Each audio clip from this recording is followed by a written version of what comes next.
Abdul Rashid yang diduga menutup ibadah Jumat Agung di Tangerang dikabarkan meninggal dunia pada dini hari. Setelah mereka menutup ibadah Jumat Agung, Abdul Rashid tidak merasa bersalah.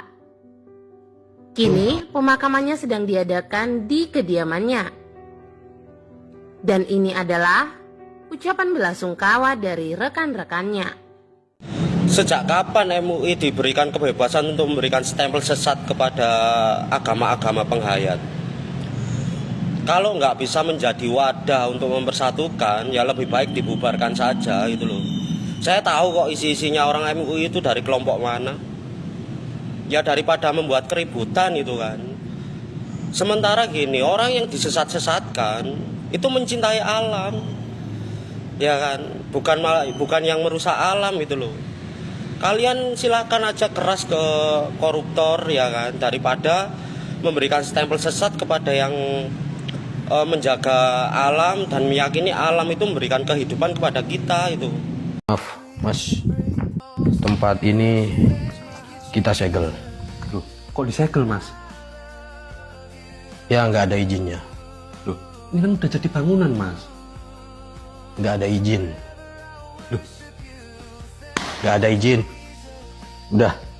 Kalau saya boleh meledek MUI, saya menyembah lautan, apakah kalian akan menguras lautan? Saya menyembah gunung, apakah kalian akan merobohkan gunung? Beneran, saya menyembah lautan, menyembah gunung, apakah kalian akan menguras lautan? Apakah kalian akan merobohkan gunung? Gitu loh. Jadi kita melihat realitas saja di umat kita itu kan. Orang-orang penghayat ini nggak pernah kok mengolok-olok Islam, itu nggak pernah. Justru orang-orang Islam yang mengolok-olok agama lain itu banyak. Sesama Islam aja mengolok-olok itu masih banyak. MUI ini loh kemana? Coba menghakimi manusia. Berarti kalau begitu, hanya kalian yang sholat saja yang akan diterima oleh Allah. Lihatlah orang-orang yang banyak di luar agama kamu. Dia berbuat baik luar biasa, bermanfaat buat manusia. Dan nyata bahwa mereka itu sekarang yang membuat pesawat mereka, membuat mobil mereka, yang membuat apa-apa mereka. Bajumu pun dibuat oleh mereka, keperluan rumahmu dibuat oleh mereka. Apa perbuatanmu? Selain hanya sholat.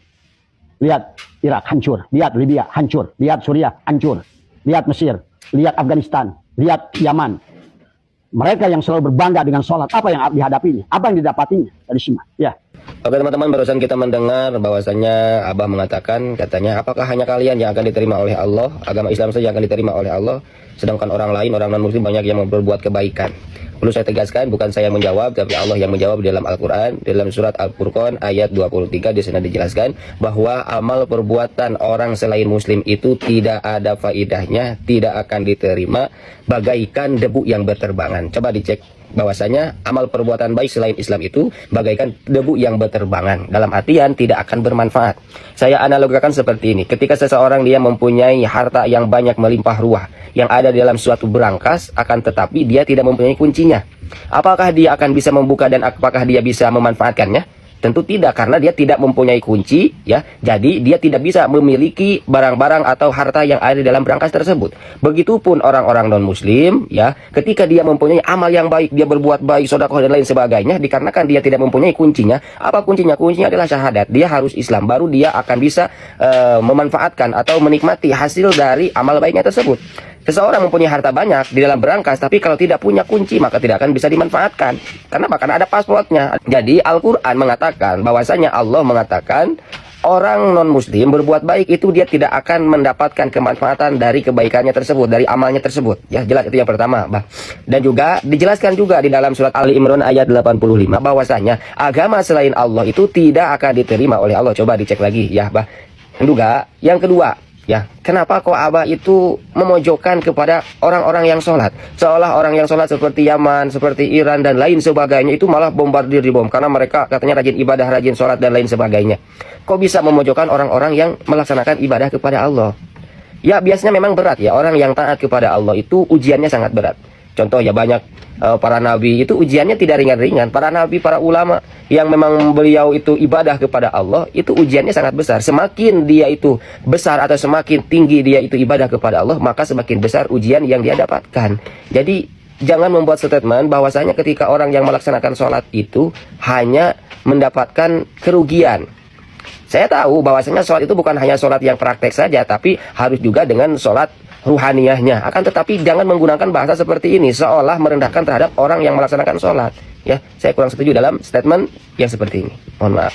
Bayangkan, ada anak SD bunuh diri karena nggak bisa beli buku. Tapi kita sibuk setor ratusan juta buat naik haji. Jadi menjual sawah, menjual tanah, pulang dari haji, bengong aja sawahnya nggak ada. Itu fakta itu. Fakta. Dan inilah penipuan besar-besaran. Itulah gara-gara nggak disembelih Al-Baqarah, akhirnya sapinya diperah, ngeluarin real. Akhirnya kan surplus triliunan mereka. Ya tadi ya mainnya sama aja, yang di sana surplus, Ya. yang Menteri Agamanya surplus, Departemen Agamanya surplus. Jadi inilah aduh kata Abah. Sampai Abah kemarin tak kiai-kiai ke sini. Abah satu siap menjamin tanggung jawab di hadapan Allah. Biar kewajiban haji kamu, kalau kamu memang sudah istitoah, punya duit, bagikan kepada tetanggamu, saudara. Wah, itu Kamu niatkan untuk haji. Karena saya menemukan Mas Hendra, kisah 8 orang haji mabrur, nggak ada yang pergi ke sana. Iya. Kita harus mengerti. Bahkan Nabi menyindir, arihlah li tijarah li sub'ah. Sekarang ini jalan-jalan kok. Baru nyampe, alhamdulillah. Hanya untuk apa? Lebih cenderung gaya hidup. Nah, kata saya, KHW sekali-kali itu. Yang Abah yakin Imam Syafi'i, Imam Maliki, Imam Hambali, belum tentu dia yang menulis itu. Karena Abah sekarang sudah menemukan bukti-bukti. Mereka hanya digunakan namanya. Contoh dalam kitab I'anatul Talibin. Berbeda apa yang dikatakan Imam Syafi'i tentang apa? Tahlil. Sekarang orang tahlilan itu sudah dianggap perbaikan gizi, akan obyekan buat ustadz. Padahal kata Imam Syafi'i apa? Harusnya tahlil itu bukan kamu yang menyusahkan orang yang mati, tapi kamu datang bawa air, bawa duit, bawa rokok, bawa apapun, makanan. Itu makanya sekarang abang nggak yakin ilmu-ilmu hari ini itu adalah datang dari ulama-ulama mulia itu. Kenapa? Lihat contoh bab sholat saja kata Abah. Sholat itu baru dirumuskan oleh Imam Ja'far As-Shadiq 90 tahun setelah baginda Nabi wafat. Sholat itu tadi. Bahkan Imam Ja'far As-Shadiq sekalipun bagaimana sholat Nabi nggak tahu. Ini kayaknya orang sekarang ini pandangan manusia dianggap kebenaran mutlak, tapi Al-Quran sudah mengatakan aqimis sholat, aqimis sholat, aqimis sholat. Nggak mau dengar dari semua. Makanya kenapa sholat jalan hayya 'alas shalah,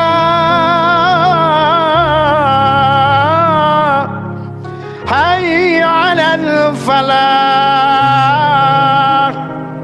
tapi nggak ada menangnya, kalah terus. Pulang dari masjid mikirin hutang. Harusnya hayya 'alal falah, marilah meraih kebahagiaan, marilah meraih kemenangan. Karena kamu sholatnya nggak sholat, sholatnya nggak sholat, hanya usolli di masjid cuma buat ngelamun. Inilah karena konsep masjidnya. Sebelum Allah bicara tentang masjid, Masjidil Haram, Masjidil Aqsa, Baitul Ma'mur, semuanya secara fisik belum dibangun oleh manusia. Berarti sebenarnya Allah itu sedang bicara masjid, bicara tubuhmu. Masjidil Haram itu tubuhmu, Masjidil Aqsa itu di tubuhmu, Baitul Ma'mur itu di tubuhmu. Itulah kenapa innama ya'muru masajidallah itu menggunakan imarah, masdarnya imarah. Innama ya'muru masajidallah, bukan innama yu'amiru masajidallah. Masjid sekarang tempat berantem, masjid tempat perpecahan, masjid sekarang tempat bercabik-cabik, bahkan membuat musyrik manusia. Karena kalian nggak ngerti Tuhan dari awal. Itulah kata baginda Nabi, utlubul ilma, utlub, tolaba, cari ilmu yang mana. Nabi tidak berkata ulum, bukan ilmu nahu, sorob, mani, bayan, mantek, makulat, munadoroh, fisika, kimia, biologi, bukan. Utlub, ilma itu dalam mufrad, berarti yang dicari itu satu ilmu. Itulah ilmu tauhid. Itulah baginda Nabi bersabda, afdalu ma qultu ana wan nabiyuna min qabli la ilaha illallah.